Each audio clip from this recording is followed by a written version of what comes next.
Good evening and welcome. And for the final part of this evening's entertainment. I've known Gerry Armstrong for 30 years. I grow old, I shall wear the bottoms of my trousers rolled. You dare to eat a peach. Yeah, shall I part my hair behind? Yeah. Here we are. We're going to do T.S. Eliot for you, the love song of J. Alfred Prufrock. And sometimes you meet somebody, and it's in this business, it's happened to me very often, but sometimes you meet somebody, and that first moment you meet them, you go, oh, this person is my friend. And so it was for me in June 1984 when I first met Gerry Armstrong.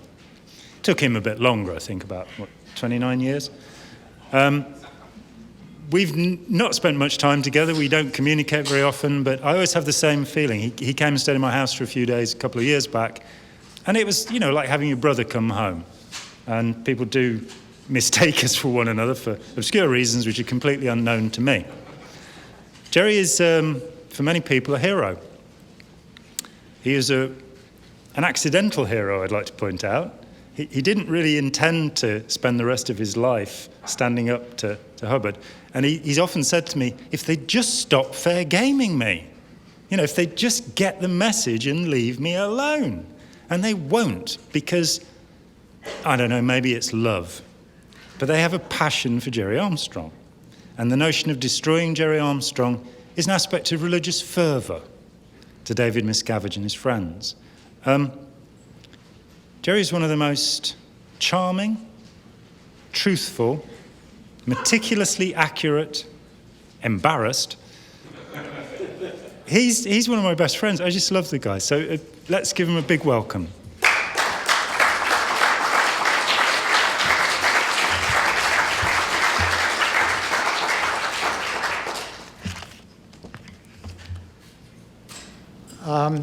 Following Jamie, of course, is a bit of a trip. But I just thought I would say a few words about the Hubbard family. And as Jamie mentioned, I've met 4 generations of them. And if I ever got to meet his daughter, then I'd meet 5. And that's because I met L. Ron Hubbard's father, Harry Ross Hubbard, in Barbados, I guess in 1974. And then met Nibs, L. Ron Hubbard Jr., when I was doing the Hubbard biography research in 1981. And seeing him at that time was significant in my getting out of the organization. And thereafter, after I left, we had contact a number of times, I believe at the Clearwater hearings in 1982, and then I was involved in his case in 1983. That's when he brought a missing persons case, and he lost that case because his father, L. Ron Hubbard, came out of hiding to the degree that he wrote a statement for the court proving that he was neither dead nor missing. And I think that created a problem for Nibs, L. Ron Hubbard Jr., regarding me, because in the following year, I won a tremendous case against Scientology in Los Angeles Superior Court, and which involved L. Ron Hubbard personally, L. Ron Hubbard Sr. We call him Ron, Nibs. We can distinguish them that way. And so it actually, I think, created a rift between us, which was really sad. And I have some correspondence with him. I always appreciated the guy, and I felt really genuinely touched by him. And he played a part in my getting out of the organization. So I got to credit him with that, because in visiting him and having possession of Ron's archive and knowing something about the dirty ops which had been run against him, or run against Nibs for years, I came to the conclusion that we Scientologists, we Sea Org, were in great part responsible for the condition that Nibs was in and for his rift with his father, that we were responsible for that. I communicated this up lines, as they say, into the special project, which then, this is headed by David Miscavige, they had the job of making it all clear for Ron to come out of hiding and to take over the organization again. So I communicated up to them this realization of my own, and Norman Starkey, who was high up in the special project, came running into my archives area, because I was then taking care of Hubbard's archives and working with the writer Omar Garrison.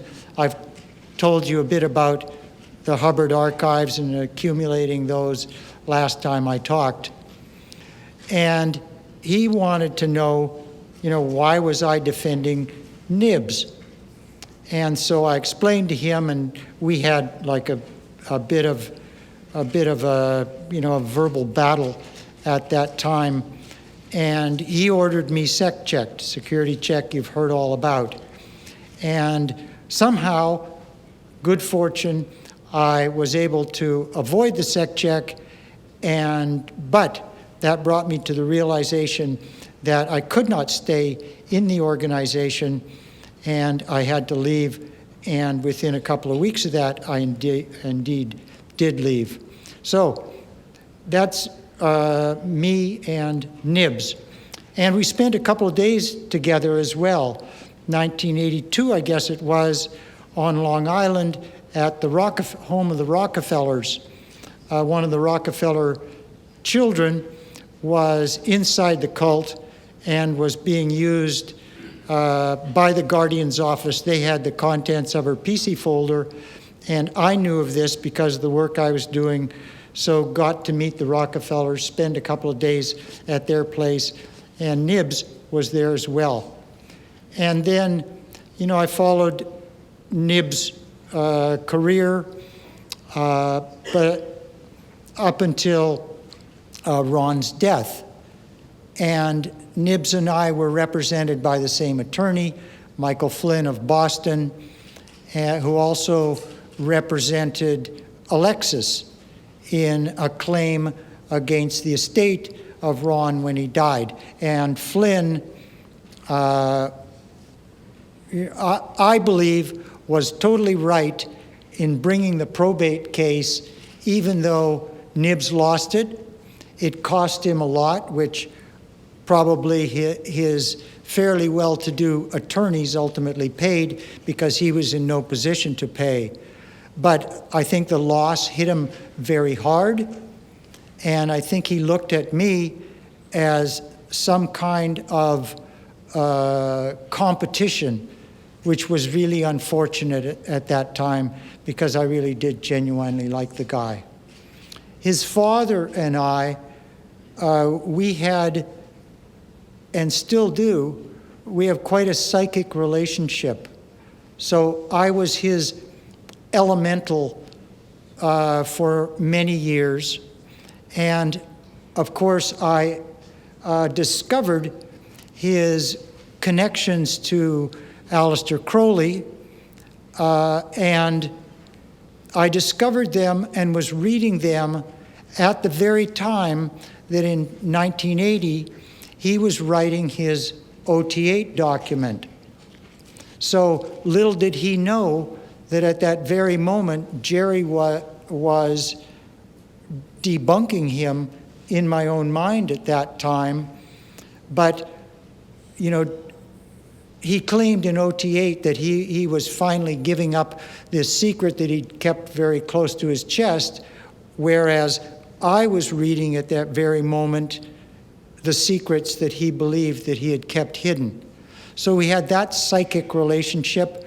Earlier, he had given away my wife, who was his senior messenger, the beautiful Terry. And then he had ordered both of us to the RPF. And then a little while later, I had made this movie that I talked to you about he believed that I was joking, which was a terrible, psychic blow to him. Imagine that I was joking. And then he again assigned both Terry and me to the RPF. And then he, or his messengers, but if his messengers were issuing an order, they were his emissaries. They were representing him anyway. So he ordered me, or he ordered my wife to leave me, to divorce me. So, and then of course, I had possession of his archive, and then he sued me, and then the famous Breckenridge decision, Judge Breckenridge was this very smart, very strong, centered, elderly judge. And I believe he's still alive, so he's really an ancient mariner, that guy. And he deserves a far out for the work that he did. And that's when Hubbard really was exposed. Fair game was exposed and condemned. The practice of culling PC folders was exposed and condemned. And Breckenridge adjudicated that Hubbard, from all the evidence he had seen, that Hubbard controlled the organization through the messengers, through the Guardian's office, through the Sea Org.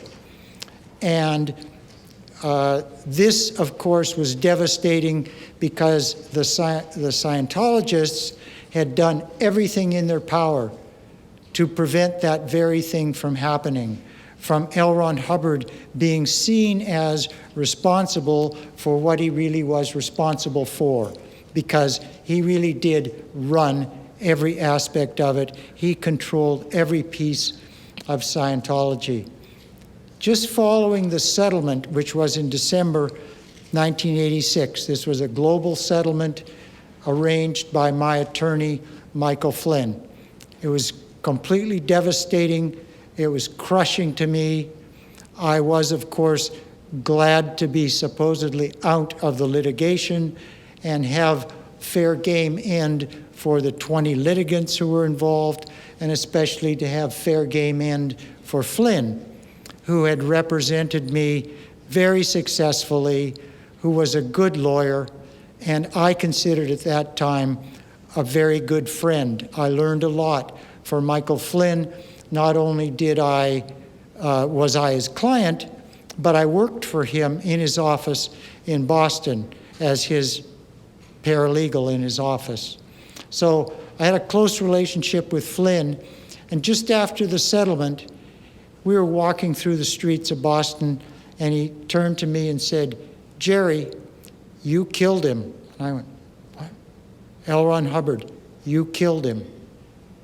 And that's, something of a weird burden to bear, but I could understand that too, because it was so devastating to him that he could never come out of hiding as a result of the judgment which was obtained really against him and against the organization. So that's that part. Yesterday, we ended a bit early, and I was about to say something when happily, as it turns out, and I'm grateful that I didn't get to say it, because I was going to say something very, very brief. And that was that in the OT8 document, the key one, Hubbard writes about himself essentially being a Lucifer or an emissary of Lucifer, or an emissary of the Antichrist, or of the beast, or an emissary of the beast. He's really not clear about what exactly, who his identity is, but his role is very clear.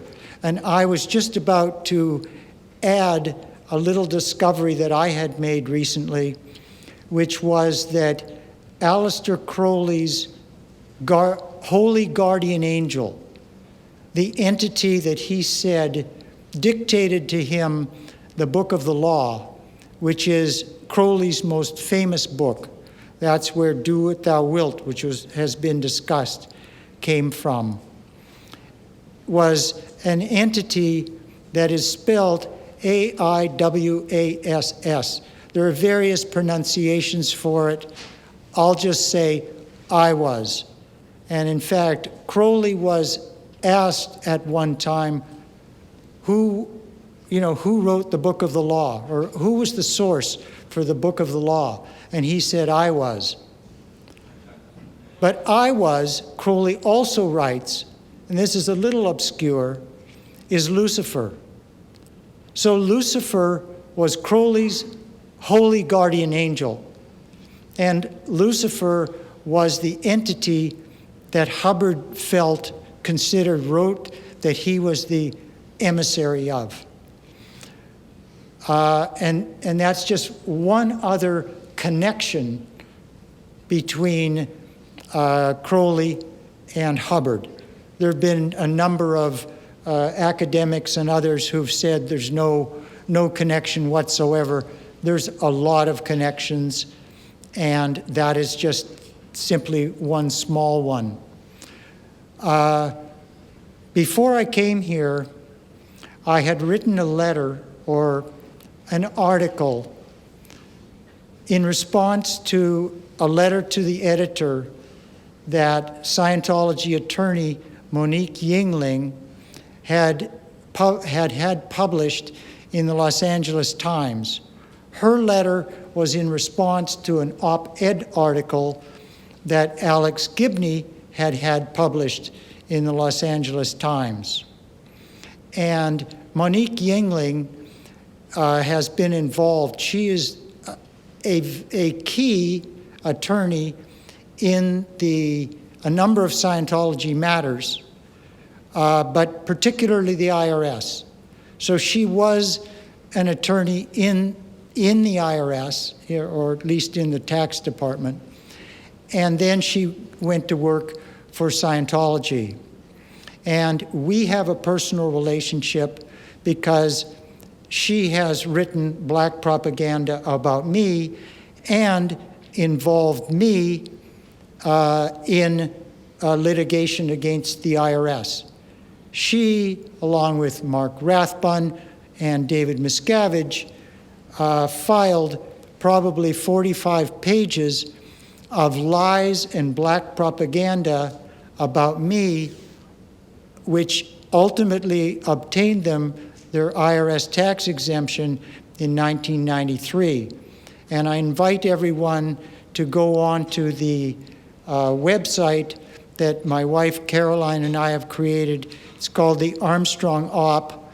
And all of you who have my business card, you'll find the website listed at the bottom of that business card. And that contains a lot of this material which the Scientologists filed to get their tax exemption, and which included a lot of nasty material, defamatory, untrue, false material, not only about me, but about other individuals who are victims of Scientology. That's key to the way this organization got its tax exemption. And tragically, the IRS is complicit in what was filed. What was filed was negotiated with the IRS, and negotiations between Scientology, Scientology's attorneys, and the IRS for the Scientologists to file this defamatory material in order to provide the IRS with a justification to grant the tax exemption that the IRS and everyone else knew was undeserved. Anyway, I just want to read a bit from the article which I recently wrote concerning this and in response to Monique Yingling.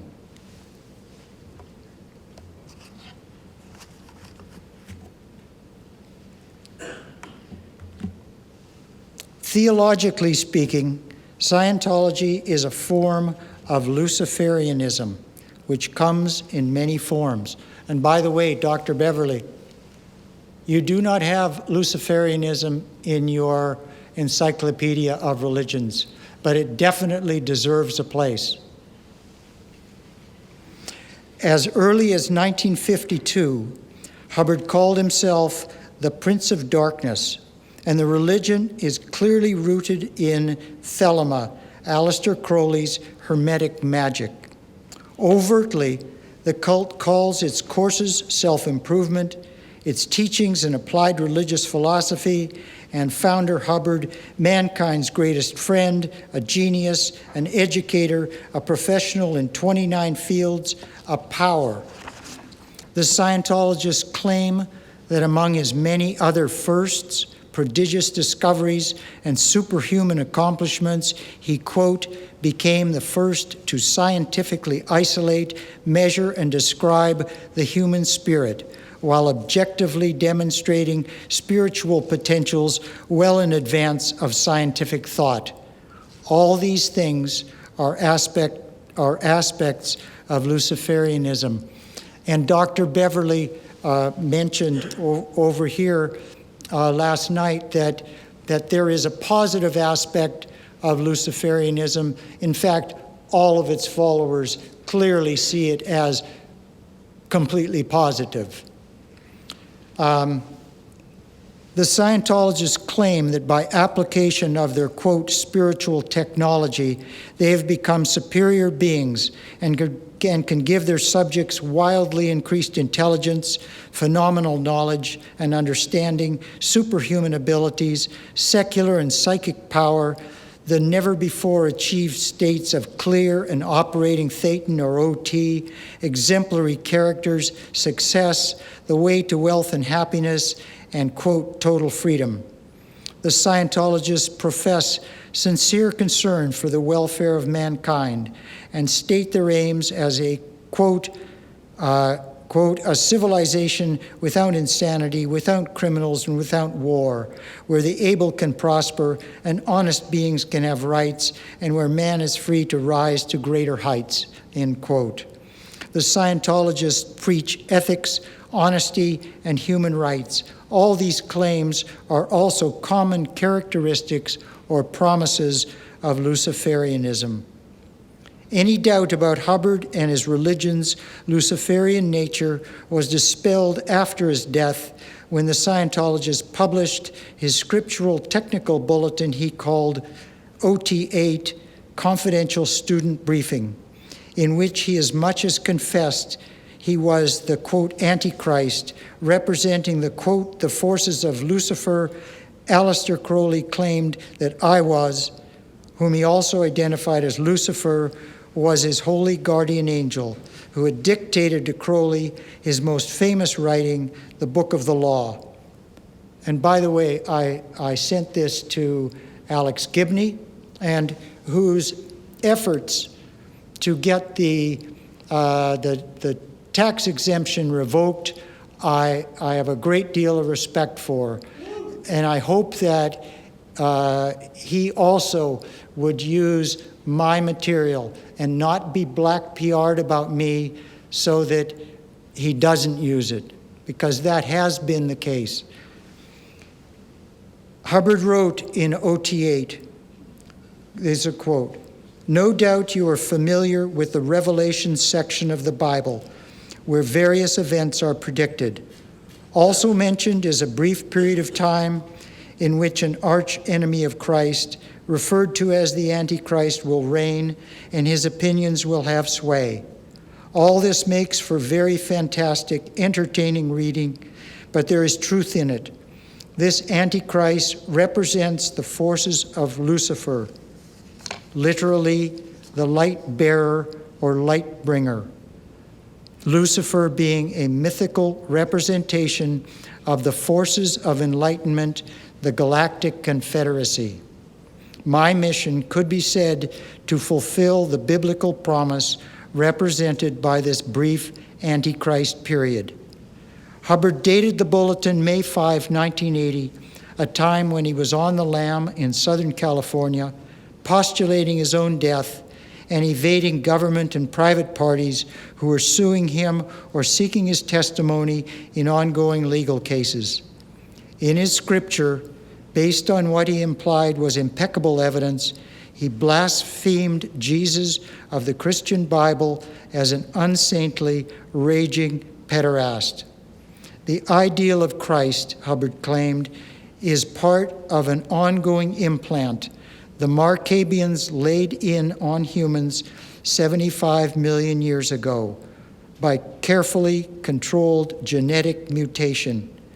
He wrote that this race of entities who are outside the physical universe periodically reinforced the implant by controlled historic events to make impossible for humans to become free except by his great work and divination.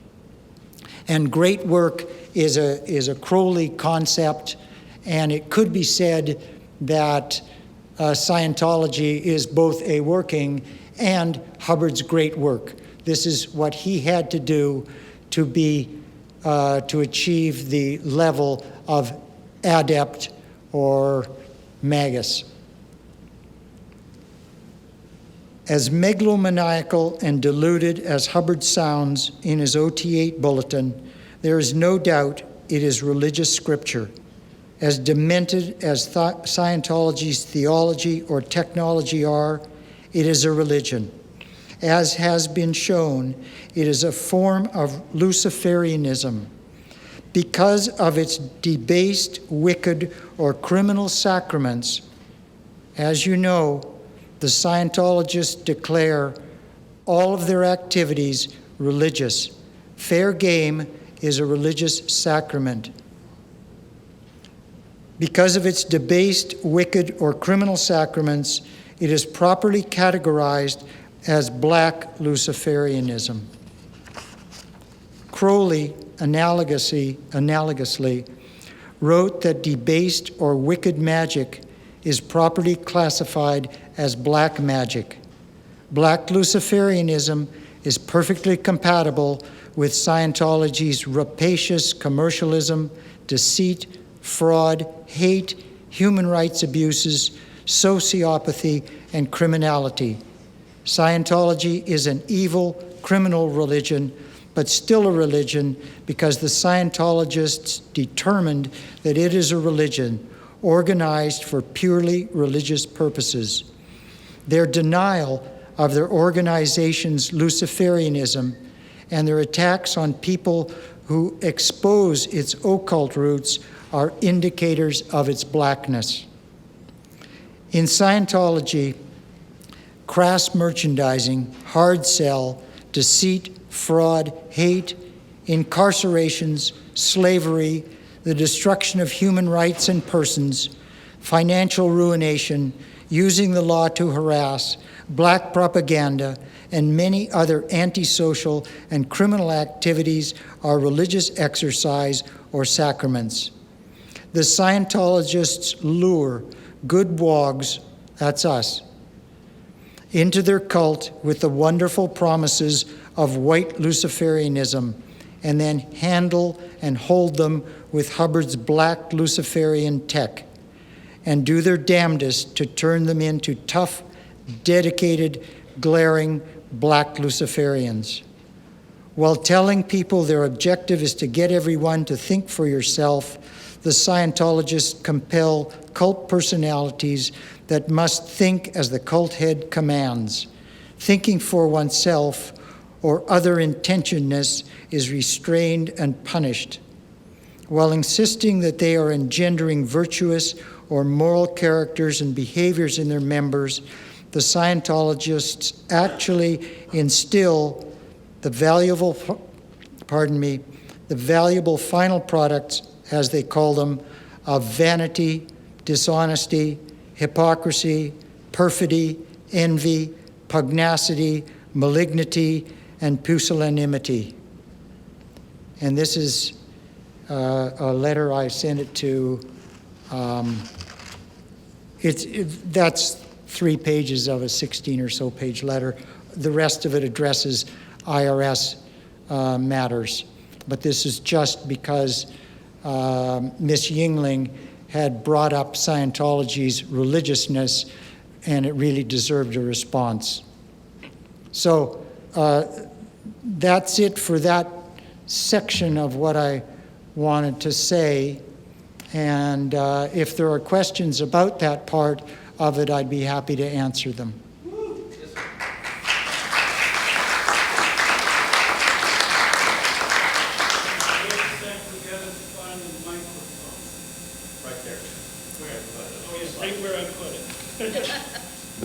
Okay, Gerry, before we do questions, did you want to talk about something else, or is this question time for the whole evening? Oh, I have a number of, I have 2 hours to squeeze in, but it's almost, it's 9:05, 9:06. What I recommend, since I know the schedule, we're Yeah. going to have some flex time on Friday. Yeah, good. So yeah. what we could do is, do you have like another 10-minute thing you could do, and then we do questions for the whole show? That's fine. If I could. Get a water? Oh, I got water. Thank you. Okay. See, that's magic. He wished it. I put it there. Okay, so Gerry, you do something else you want to do?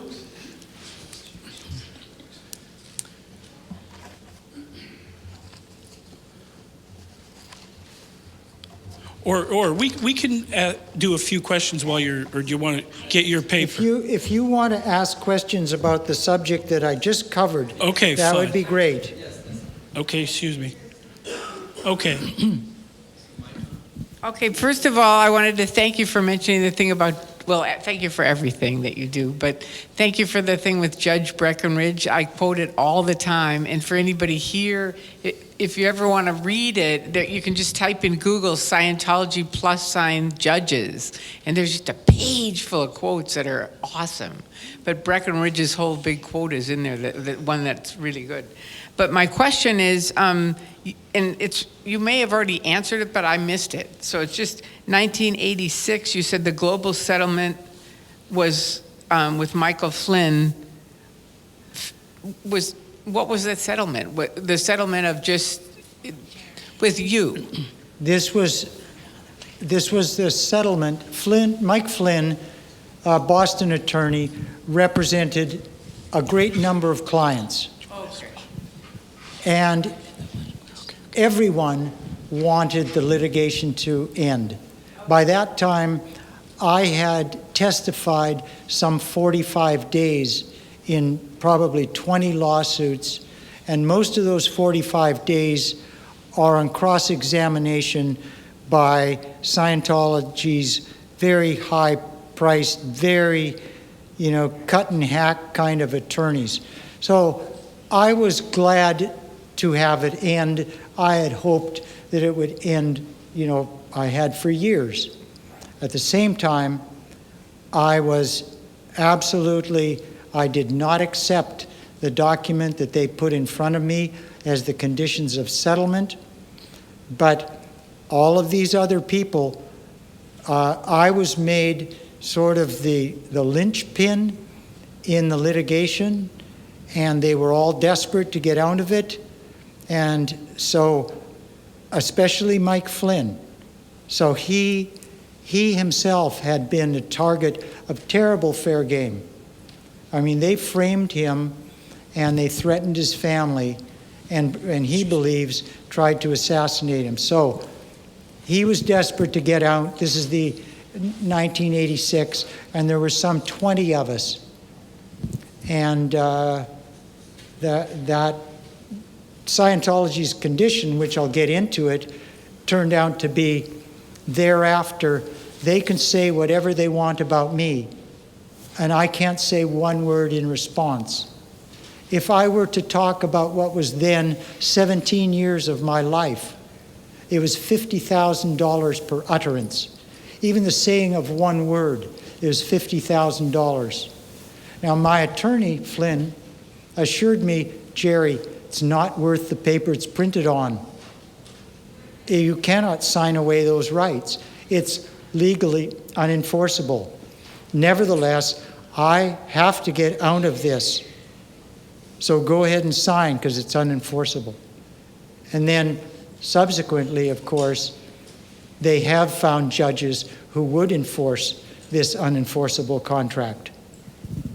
Okay. Here's Nancy with a question. Gerry, I don't know if you've read this new book by Merrill Veneer, but Yes. it has Terry in it.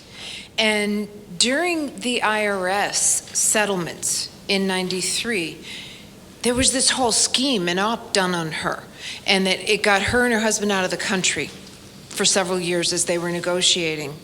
And come to find out, she was used, and her name was used because LRH appointed her a lifetime member of that board of directors.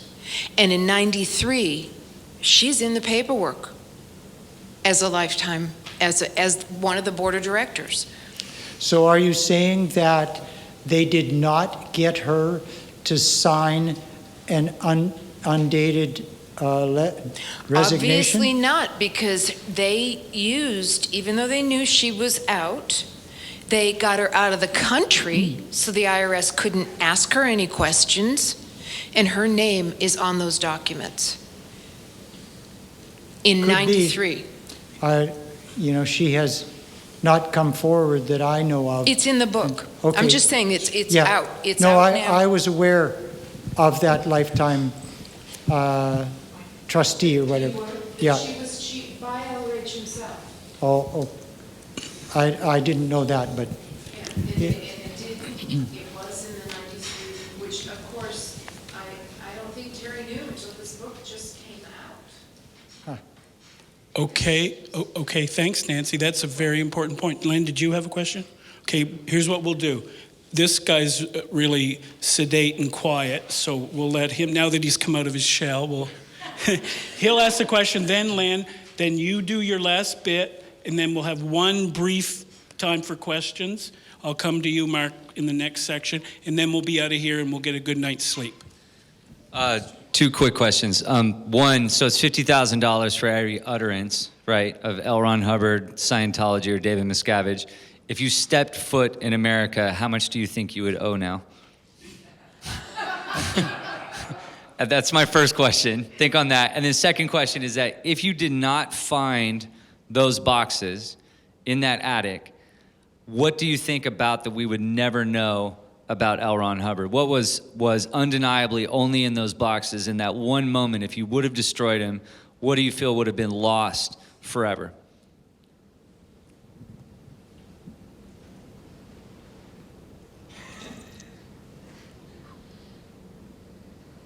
And if there was no other source for the documents, I think Which documents had no other source that was in those boxes? his affirmations. The affirmations are absolutely key to understanding Hubbard, great-grandfather. And then there are a lot of other personal matters as well. The handling of Alexis, that was in there. And materials about Nibs.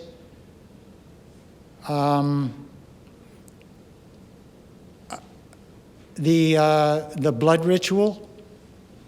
So confirmation of his relationship with Parsons. And I think that probably most importantly, it would not be able for the judge to come to the conclusion about the pathological liar. So it's cumulative as well as individual documents. It was just point after point after point. Okay, Alexander's having his military records as well. These were this is the ones that he retained. Okay, Alexander's going to add a brief footnote to that, and then Len asks a question. Steve, can you wait till the next? Actually, it's a footnote to the first question which you didn't answer. What you didn't mention, Gerry, and I think you should mention that, for what I understand, that this court decision, it's not only that you would pay $50,000 for any utterance, but anybody who works in cooperation with you. Isn't it so? That's correct. Well, guys, I mean, take out your money. That's correct. Every one of you here. Yes. Wow. Certainly, the organizers of this event. They brought me here. They facilitated my being able to speak out. Did I just get put into a risky situation? Can't wait to phone my wife on this one. Sorry about it, Jim. Yeah, No, thank you. that's okay. Let's see. It was Len. I want to apologize in advance because I know I'm going to trip all over myself asking this question. And also for very naively suggesting on ESMB that there be peace between yourself and Marty Rathbun and Mike Render, because when I wrote it, it was more of a wish that was absent the full knowledge of your circumstance. My question is, the affirmations were mentioned in the Alex Gibney film, they were mentioned in Lawrence Wright's book. Correct. But not the film. What's your view of the film? I thought it was very important. I think that it will serve an important purpose. It will move along the discussion. I was somewhat, not very disappointed because it was rather expected. And by the way, I wrote Alex Gibney after I saw, I think it was a New York Times sort of panel where he was on with Lawrence Wright, I think Rinder, and Rathbun. And I wrote him after that and explained to him what I think is key to both the way Scientology obtained its tax exemption and key to the revocation of the tax exemption. And that is the public policy violations that the Scientologists committed in order to obtain it. Now, in Gibney's op-ed article, just a month or so later, he did mention public policy violations in that article. He was talking about public policy violations after the Scientologists received the tax exemption. And my position is they violated public policy in order to obtain the tax exemption, and that's the way to unravel it. Nevertheless, I felt that he had taken to heart, to some degree, what I had sent to him. What Rathbun, obviously he was using Rathbun as the source because Rathbun was intimately involved in the submissions to the IRS. And what Gibney said was or Gibney and his sources, that the Scientologists had filed 2,400 lawsuits. The Scientologists had investigated the IRS and investigated individual IRS agents. All of those things are lawful. Everyone can file a lawsuit against the IRS. That's lawful. Everyone can investigate the IRS. That's lawful. But you cannot criminally frame someone in order to get tax exemption. That's unlawful, and that's what's missing. You cannot submit false statements to get tax exemption, and that's what's missing. That's what Rathbun did. He said he was commuting virtually every week for two years, saying that the IRS would give him questions to answer. He would go back to LA, answer the questions. Next week, jump on a plane out to Washington, D.C., submit them to the IRS. They're negotiating about the answers. That's unlawful. It's unlawful for the IRS to conspire with the Scientologists to the detriment of citizens, because the people who are unlawfully impacted by the IRS tax exemption are the Scientologist victims. Rathbun has not come clean about that at all. He's not talked about the content, and I have addressed him about the content. And if you check that website, the Armstrong Op, IRS section and the FBI section, you'll see what the Scientologists did, what they submitted. Lies, black propaganda. If it's lawful to get tax exemption by submitting false statements, then we have a duty to do it. Okay, I hate to be a dictator and a cult leader. One of my students, Karen, with her twin daughters, knows that in class I'll often say, you know, if you're ever going to start a cult, so if you're ever going to start a cult, you just tell people what to do. And so here, I think it's obvious that our time has passed. You know, I can tell you're a tired group. So we'll hear Gerry before Friday supper. Okay? Now, are you dying for a question, Steve? You can have the last one. No, I'm the leader. I'm asking you if you want. No, I'm following. Okay. Okay. Okay, listen. No, Steve, you're not following because I haven't got your money. Our group's $10,000 a month.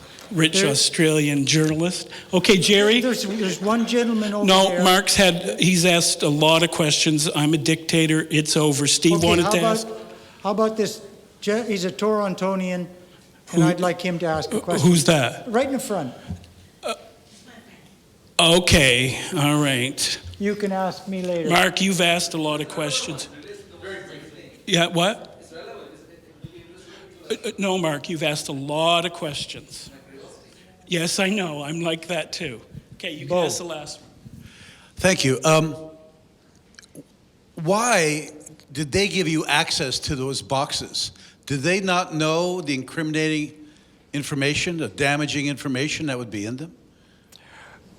They did not give me permission. L. Ron Hubbard did. So I petitioned him. I discovered the boxes, and I petitioned him to assemble them, to gather them up, and to create a library, an archive, and to do the research for a biography, all of which I did. But it was on his permission. Now, did he know what was in there? It seems to me probably not, because I doubt that he would have allowed me to have access to his affirmations. Okay, let me just give you a point there from a quote that I've never forgotten. It applies to Hubbard and it applies to all of us. How can a leader like Hubbard, who just thinks about his life, am I on here? Yes. Give Gerry or anybody access? Like, wouldn't he know what's in there? He would, but he wouldn't. He would be deluded about it, Okay, so here's the quote from one of my friends says it's from the Puritans. The chief result of lies is more lies. Right? The chief result of lies is more lies. So Hubbard, on a path of lies from early on, reaches a point where in the end it's one huge lie. And because he's a liar and doesn't see the truth, then he thinks that when Gerry opens the boxes, it's going to be pure gold. And it turned out to be pure damage to his integrity. Okay, folks, this is heaven because those of us who love studying Scientology have been able to listen to the incredible Gerry Armstrong. Give him a round of applause. You guys.